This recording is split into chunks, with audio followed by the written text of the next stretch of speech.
Hello साथियों, आप सभी साथियों को सबसे पहले मकर संक्रांति की हार्दिक शुभकामनाएं। और उम्मीद करता हूं पतंग उड़ाने के साथ साथ आप पढ़ाई भी जबरदस्त तरीके से करेंगे। ठीक है, अभी तो पतंग आप लोग उड़ा रहे होंगे। ठीक है भैया, तो हम लोग क्या कर रहे थे, एसएससी जीडी की प्रैक्टिस मतलब जीएस की प्रैक्टिस सेट कर रहे थे। और हम लोग प्रैक्टिस में क्या क्या कर रहे थे, जो प्रीवियस ईयर की एसएससी जीडी में प्रीवियस ईयर के जो क्वेश्चन आए हुए हैं उसकी प्रैक्टिस कर रहे थे। और उसी के सिलेबस के अकॉर्डिंग हमने कुछ क्वेश्चन बना के रखे हुए थे, उसी से क्वेश्चन प्रैक्टिस कर रहे थे। हम इससे इस क्लास से हम मुझे आप लोगों को एक मोटा मोटा आइडिया देना था, यानी कि सीधा सीधा आइडिया देना था कि एसएससी जीडी में जीएस के पेपर में कैसे क्वेश्चन पूछते हैं, ठीक है, और कहाँ से पूछते हैं। ठीक है, तो ये सब चीजें हो गई। और आपके जो 8000 वन लाइनर क्वेश्चन आने वाले थे, जबरदस्त तरीके से प्लानिंग उसकी कर ली गई है और बहुत जल्दी ही उसको कैसे आपको डिलीवर करना है आपको मतलब बता दिया जाएगा। ठीक है भैया, अब प्रैक्टिस करते हैं बिना लेट किए हुए। ठीक है, आते हैं पहले क्वेश्चन पे, अपने जबरदस्त तरीके से प्रैक्टिस करते हैं। कहते हैं लहरों से डरकर नौका पार नहीं होती, कोशिश करने वालों की कभी हार नहीं होती। ठीक है भैया, तो एकदम कोशिश करते रहना जबरदस्त तरीके से।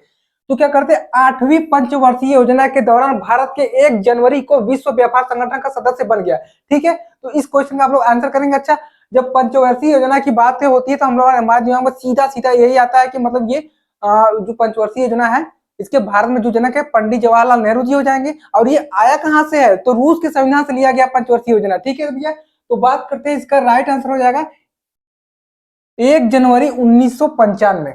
हम बात करते हैं डब्ल्यूटीओ की, यानी कि वर्ल्ड वर्ल्ड ट्रेड ऑर्गेनाइजेशन। इसकी स्थापना आपकी 1 जनवरी 1995 को हुई। ठीक है भैया, 1995 हुई। इसका आप फुल फॉर्म लिख लेंगे, world trade organisation.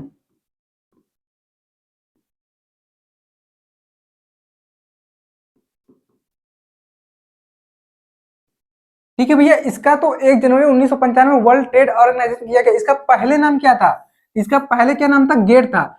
1 January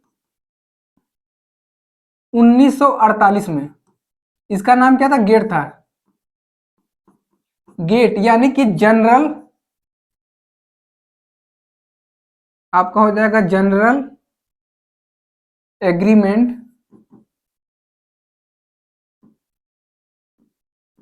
tariff and trade. ठीक है भैया, टैरिफ एंड ट्रेड।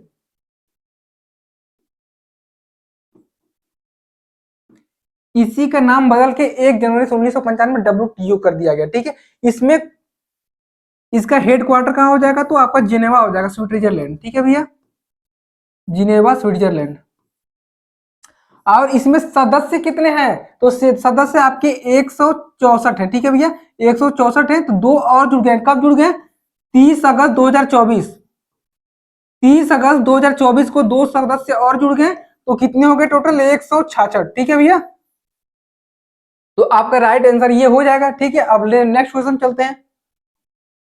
भैया आपको प्रैक्टिस करने में मजा आ रहा होगा, लग रहा होगा कंटेंट एकदम बढ़िया है, तो सेशन को लाइक शेयर सब्सक्राइब जरूर कर दीजिएगा और अपने मित्रों तक को भी ये सेशन पहुंचा दीजिएगा। ठीक है भैया, निम्नलिखित में से किस गायक के संबलपुरी लोकगीत रंगबती को लोकप्रिय बनाया गया। ठीक है भैया, तो बात करेंगे कृष्णा पटेल जी की। ठीक है, एक कृष्णा पटेल जी को 2023 में पद्मश्री अवार्ड से सम्मानित किया गया। ठीक है भैया,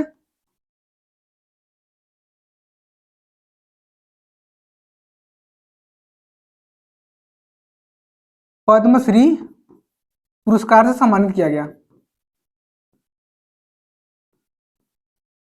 इन चीजों को आप ध्यान रखेंगे। ठीक है, जिसे पुरस्कार मिले होते बहुत इंपॉर्टेंट वो हो जाता है। रंगबती रंगबती का लोकगीत जो है, इसका सबसे पहला रिकॉर्डिंग कहाँ हुआ, रंगबती का रिकॉर्डिंग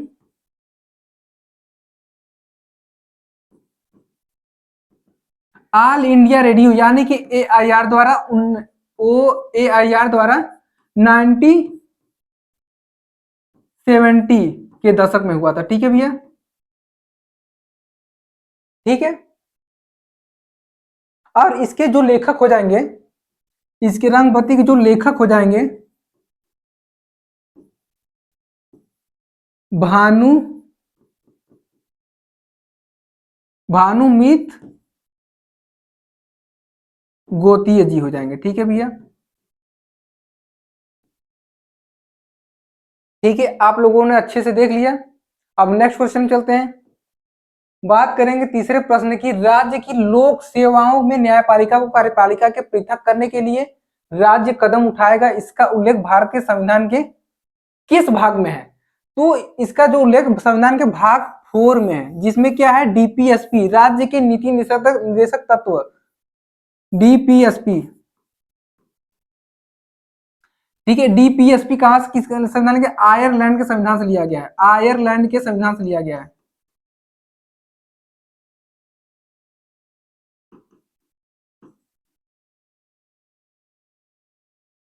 अब बात कर लेंगे भाग 4, ठीक है, ए की, ठीक है, यानी कि का की। ठीक है, इसमें क्या है भैया, मौलिक अधिकार है, मौलिक अधिकार है, जिसे रूस के संविधान से लिया गया है, जिसे रूस के संविधान से लिया गया है।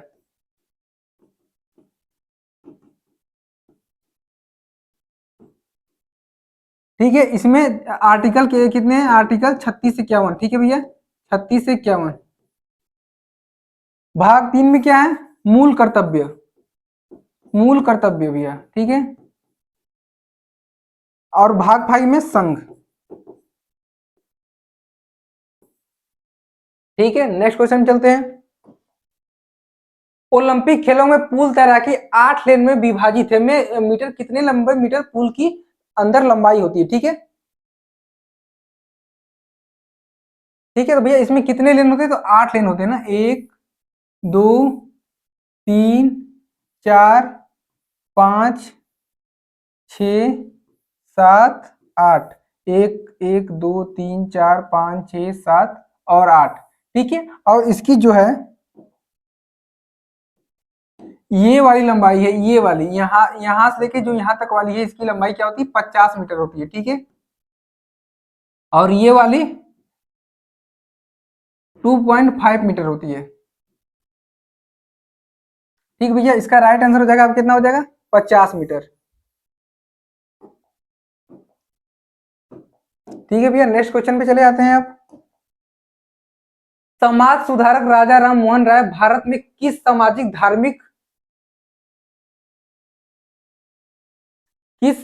धार्मिक सुधार आंदोलन से संबंधित है? तो आप लोग सभी लोग, कई बार क्वेश्चन मैंने प्रैक्टिस भी करवा दिया है। जो राजा राम मोहन राय हैं, किस समाज सुधार से संबंधित है? ठीक है, धार्मिक सुधार से, तो ये हो जाएंगे आपके ब्रह्म समाज से। ब्रह्म समाज की स्थापना कब हुई, 1828 में। ठीक है भैया, किसके द्वारा हुई थी, राजा राम मोहन राय द्वारा। ठीक है, राजा राम मोहन राय द्वारा।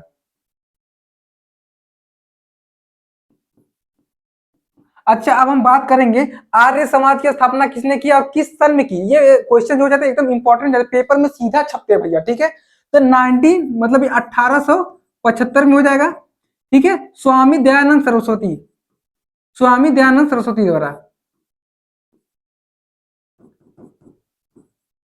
सरस्वती द्वारा। ठीक है भैया, अब हम बात करेंगे थियोसोफिकल सोसाइटी का मतलब स्थापना कौन, अच्छा इनका, इसका स्थापना हुआ था 1875 न्यूयॉर्क में। ठीक है, बात करेंगे इसकी स्थापना जो भारत में है, एनी डॉक्टर एनी बेसेंट द्वारा किया जाता है। ठीक है, भारत में इसकी स्थापना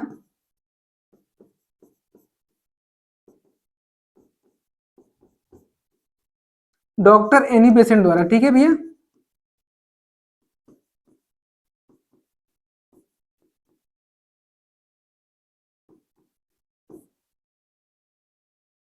ठीक है, तो स्वामी नारायण आंदोलन बात करेंगे, इसकी स्थापना हुई सन 1801 में, किसके द्वारा, सजानंद स्वामी रामानंद। ठीक है, स्वामी रामानंद। ठीक है भैया, इन सब फैक्ट को आपको बहुत ही ध्यान से समझना है। ठीक है, नेक्स्ट प्रश्न में चलते हैं। भारत सरकार द्वारा आयोजित सामाजिक, आर्थिक और जातिगत जनगणना 2011 परिवारों को कितनी श्रेणियों में स्थान दिया गया? ठीक है, तो इसका राइट आंसर हो जाएगा 3। ठीक है, तो हमने जनगणना की कई बार बात कर ली, आर्थिक जनगणना हो या फिर जातीय जनगणना हो, कई बार बात कर ली। अब बात कर लेते हैं साक्षरता दर की, भारत की। अच्छा, अब भारत की साक्षरता दर कितनी है? भारत की साक्षरता दर, अच्छा भारत में पुरुषों की साक्षरता दर, पुरुषों की साक्षरता दर और महिलाओं की साक्षरता दर, महिलाओं की महिलाओं का साक्षरता दर।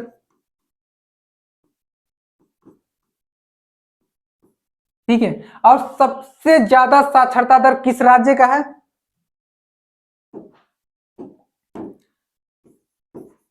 सबसे ज्यादा साक्षरता दर, सबसे ज्यादा साक्षरता दर राज्य का, ठीक है, राज्य का। और सबसे कम,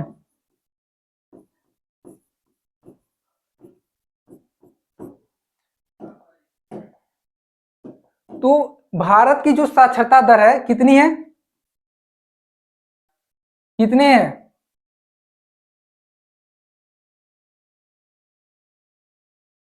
74.04%। और भारत में पुरुषों की साक्षरता दर की बात कर लेंगे तो ये कितना हो जाएगा? 82 पॉइंट आपका कितना हो जाएगा? 14%। ठीक है, और महिलाओं की बात हो जाएगी तो कितना हो जाएगा? 65.46%। ठीक है भैया, अब सबसे ज्यादा साक्षरता दर वाला राज्य कौन सा हो जाएगा? केरल हो जाएगा आपका। और सबसे कम साक्षरता दर वाला राज्य आपका बिहार हो जाएगा। ठीक है भैया, इन सब चीजों का आपको बहुत ही ध्यान रखना है। ठीक है, तपन कुमार पटनायक ने निम्नलिखित में से किस नृत्य शैली में संगीत नाट्य अकादमी पुरस्कार जीता है? ठीक है, तो किस में जीता इन्होंने? अच्छा, सत्रिय कहाँ का शास्त्रीय नृत्य? तो ये हो जाएगा आपका असम का, असम का सत्रिय शास्त्रीय नृत्य है। ठीक है भैया, और कुचिपुड़ी कहाँ का है? आंध्र प्रदेश का शास्त्रीय नृत्य है, आंध्र प्रदेश। ठीक है, इस नृत्य से कौन संबंधित है? तो राजा रेड्डी और राधा रेड्डी हो जाएंगे, राजा रेड्डी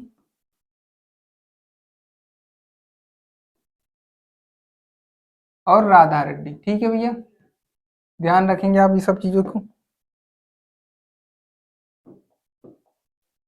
अब बात करेंगे, इसका राइट आंसर जो हो जाएगा छऊ हो जाएगा। ठीक है भैया, इसका राइट आंसर छऊ हो जाएगा।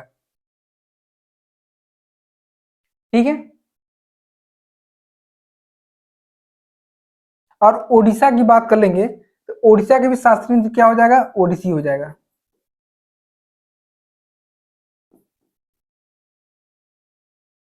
ठीक है भैया, नेक्स्ट क्वेश्चन पे आ जाते हैं। खान मंत्रालय के आंकड़ों के अनुसार सोने के अयस्क प्राथमिक से सबसे संसाधन निम्न में किस राज्य में स्थिति है? ठीक है, तो इसका सेकेंड नंबर पे कौन आ जाता है? सेकेंड नंबर पे जो अयस्क सबसे ज्यादा कहां पाया जाता है? तो राजस्थान में हो जाएगा। सेकेंड नंबर पे राजस्थान है, और पहले नंबर पे कौन है? तो आपका बिहार हो जाएगा। बिहार में कितनी प्रतिशत पाया जाता है? 44%। और राजस्थान में पूछ लिया जाए तो आपका कितना हो जाएगा? 25%। ठीक है भैया, नेक्स्ट क्वेश्चन पे आते हैं। अब बात करेंगे 9वें प्रश्न की, जलीय प्राणियों को पानी के अंदर सांस लेने के लिए निम्नलिखित में से किसकी आवश्यकता होती है? ठीक है, तो हम जलीय जीव की जब बात करते हैं,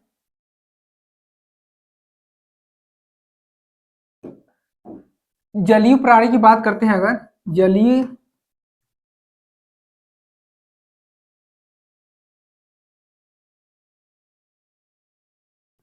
जलीय प्राणी, तो इनका हृदय में दो संभाग होता है, दो संभागी हृदय होता है इनका। कितना? दो संभागी हृदय होता है इनका। लेकिन एकमात्र क्रोकोडाइल यानी कि मगरमच्छ, मगरमच्छ में तीन संभाग होता है। मगरमच्छ के हृदय में तीन संभाग होता है। और जो जलीय जीव होते हैं, प्राणी होते हैं, ये गलफड़ों से सांस लेते हैं, गलफड़ों द्वारा श्वास लेते हैं, गलफड़ों द्वारा श्वास लेते हैं, ठीक है भैया। इसका राइट आंसर क्या हो जाएगा? डिसॉल्व ऑक्सीजन, ठीक है, यानी कि घुलित ऑक्सीजन। इसका राइट आंसर हो जाएगा। अब नेक्स्ट प्रश्न पे आते हैं। पुष्कर ऊंट मेले का संबंध किस राज्य से? पुष्कर ऊंट मेले का संबंध किस राज्य से? मेले के प्रश्न बहुत ज्यादा पूछे जाते हैं, इसलिए आपको ध्यान रखना है। अच्छा, महाराष्ट्र में कौन बहुत फेमस मेला लगता है जो 12 वर्ष पे लगता है? कौन सा हो जाएगा बताइएगा? तो आपका नासिक में लगता है कुंभ मेला। नासिक में कुंभ मेला। अच्छा, कुंभ मेला भारत में 4 जगह लगते हैं। कहाँ कहाँ लगते हैं आप लोग कमेंट करिएगा, कहाँ कहाँ लगते हैं कुंभ मेला? तो एक नासिक में हो गया, दूसरा प्रयागराज में हो गया, तीसरा उज्जैन में हो गया, यानी कि उज्जैन एमपी में है, ठीक है भैया। और आपका उत्तराखंड में पड़ेगा आपका हरिद्वार। हरिद्वार में 4 जगह लगते हैं। अच्छा, ये कुंभ मेला का शुरुआत कौन किया? हर्षवर्धन ने किया, ठीक है। ये सब चीजों का आप ध्यान रखिए, पेपर में सीधा छपता है ये प्रश्न। राजस्थान में क्या हो जाएगा? ये राजस्थान ही आपका राइट आंसर हो जाएगा। इसमें यहीं पे पुष्कर मेला लगता है, पुष्कर मेला, ठीक है भैया। गुजरात में कौन सा मेला लगता है? गुजरात में कौन सा मेला लगता है? गोथा मेला, ठीक है, गोथा मेला, बोथा मेला, ठीक है भैया, बोथा मेला।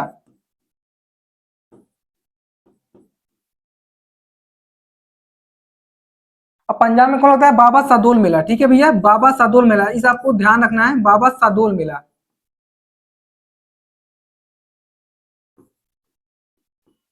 ठीक है भैया, नेक्स्ट प्रॉब्लम चलते हैं। जैसा कि भारतीय संविधान के अनुच्छेद 168 में निहित है, 168 में निहित है कि किसी राज्य के विधानमंडल के 2 सदन होते हैं, एक को डैश डैश और दूसरे को विधानसभा के रूप में जाना जाता है। तो हम बात करेंगे आर्टिकल 168 में, 68 की, ठीक है भैया। इसमें क्या है? विधानमंडल, जिसमें क्या है? विधानमंडल, विधानमंडल का उल्लेख है,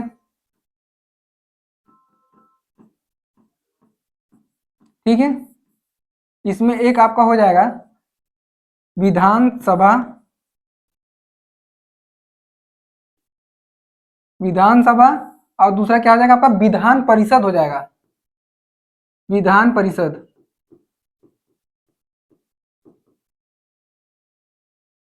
अच्छा, विधानसभा कैसा सदन है? कैसा सदन है?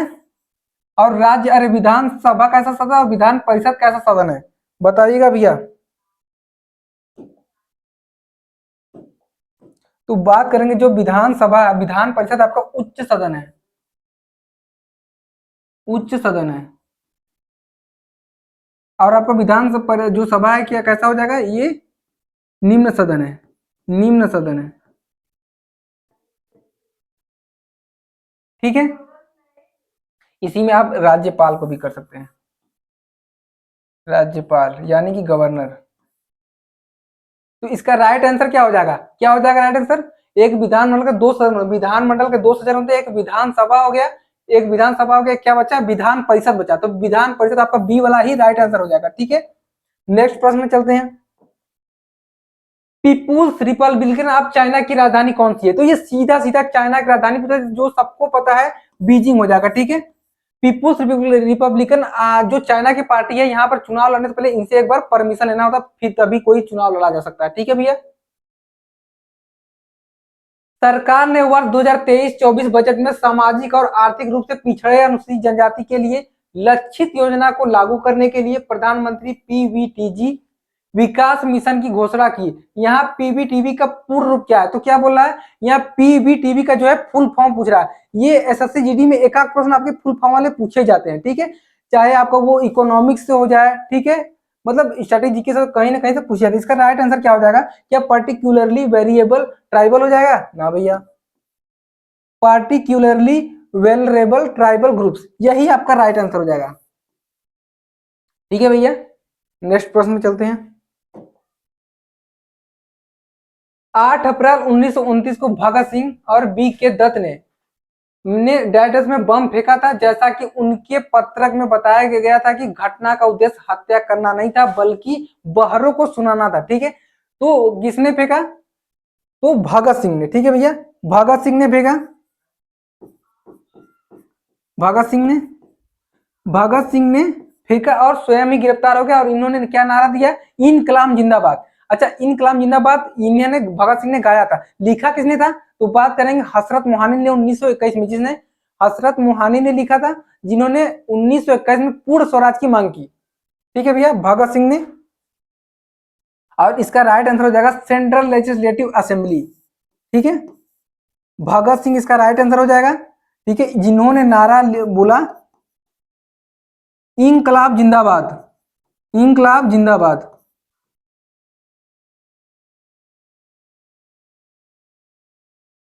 जिसके लेखक थे, कौन थे भैया इसके लेखक,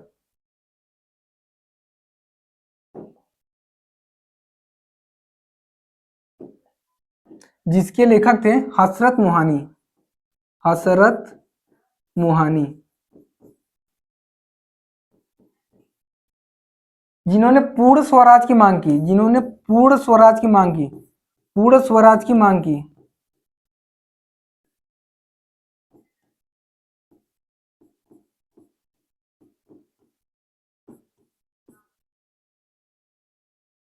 ठीक है सर, नेक्स्ट क्वेश्चन चलते हैं।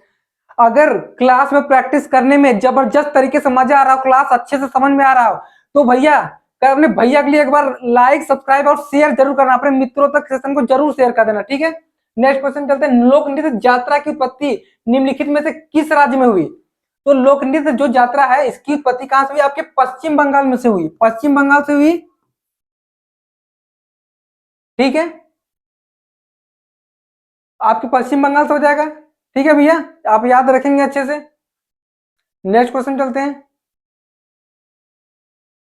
निम्नलिखित में से कौन सा त्योहार अरुणाचल प्रदेश की खामटी जनजाति द्वारा मनाया जाता है, जो निम्नलिखित में से कौन सा त्योहार आपका अरुणाचल प्रदेश में खामटी जनजाति द्वारा मनाया जाता है। ठीक है, तो ये जो मोपिन हो जाएगा, ये आपका अरुणाचल प्रदेश में ही, अरुणाचल प्रदेश में ही गालो जनजाति द्वारा, गारो नहीं गालो जनजाति द्वारा मनाया जाता है। ठीक है भैया, किसके द्वारा, गालो जनजाति द्वारा, गालो जनजाति द्वारा।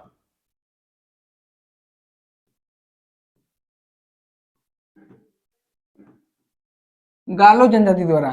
बात करेंगे सांगकेन, यही आपका राइट आंसर हो जाएगा, ये भी अरुणाचल प्रदेश का है, ये खामटी जनजाति द्वारा मनाया जाता है, खामटी जनजाति द्वारा, खामटी जनजाति द्वारा मनाया जाता है।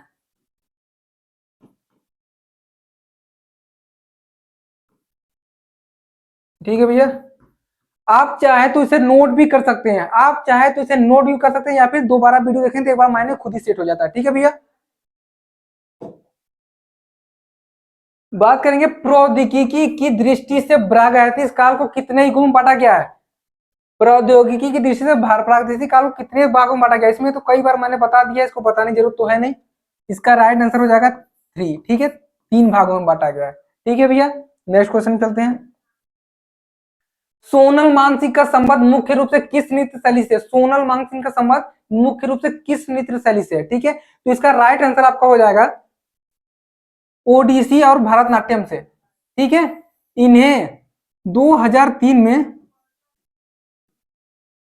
पद्म विभूषण से सम्मानित किया गया, पद्म विभूषण से सम्मानित किया गया, पद्म विभूषण से सम्मानित किया गया।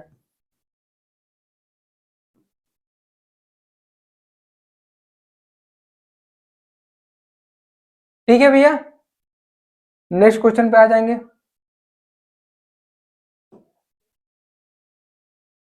ब्रह्म ब्रह्मोत्सव पर्व, ब्रह्मोत्सव पर्व ऐतिहासिक रूप से निम्नलिखित में से किस राज्य का मूल पर्व है। ठीक है, तो जो ब्रह्मोत्सवम पर्व है ये 9 दिवस तक मनाने जाने वाला त्योहार है, 9 दिवस तक मनाया जाने वाला त्योहार है। ठीक है, ये तिरुमाला मंदिर, तिरुमाला मंदिर,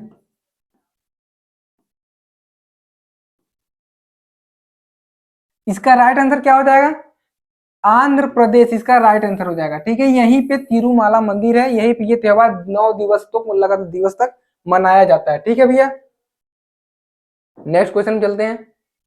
निम्नलिखित में से कौन सी नृत्य शैली देवदासियों द्वारा जीवित रखी जाती है, देवदासियों द्वारा जीवित रखी जाती है, इसमें तो सभी फेमस ही हैं, तो इसका राइट आंसर आपको बता देता हूँ, भारतनाट्यम हो जाएगा। इसका राइट आंसर क्या हो जाएगा, भारतनाट्यम हो जाएगा। ठीक है, तो हमारे प्रश्न यहीं पे समाप्त हो चुके हैं। इसमें हम लोग प्रैक्टिस कैसे करवाते हैं, जैसे एसएससी जीडी में जीएस में 20 प्रश्न पूछे जाते हैं, एक प्रश्न आपका 2 नंबर का होता है, मतलब 40 मार्क्स के होते हैं। तो हम 20 प्रश्न वही उठाते हैं जो प्रीवियस ईयर के क्वेश्चन आए हुए हैं और जो सिलेबस पे आधारित है वही क्वेश्चन बना के लाते हैं, ताकि आपको सीधा सीधा आइडिया लग जाए कैसे प्रश्न पूछे जाते हैं। ठीक है भैया, तो आपको हमने बता दिया कि आपको प्लान डिस्कशन कर दिया जाएगा कैसे कैसे, मतलब पूरा सिलेबस कवर करने के लिए हम लोग वन लाइनर क्वेश्चन कैसे लाएंगे। ठीक है, और हमारी क्लास आपको बहुत अच्छी लग रही हो तो एक बार लाइक शेयर सब्सक्राइब जरूर कर दें। तब तक मिलते हैं अगले सेशन में, तब तक लिए धन्यवाद। ठीक है भैया।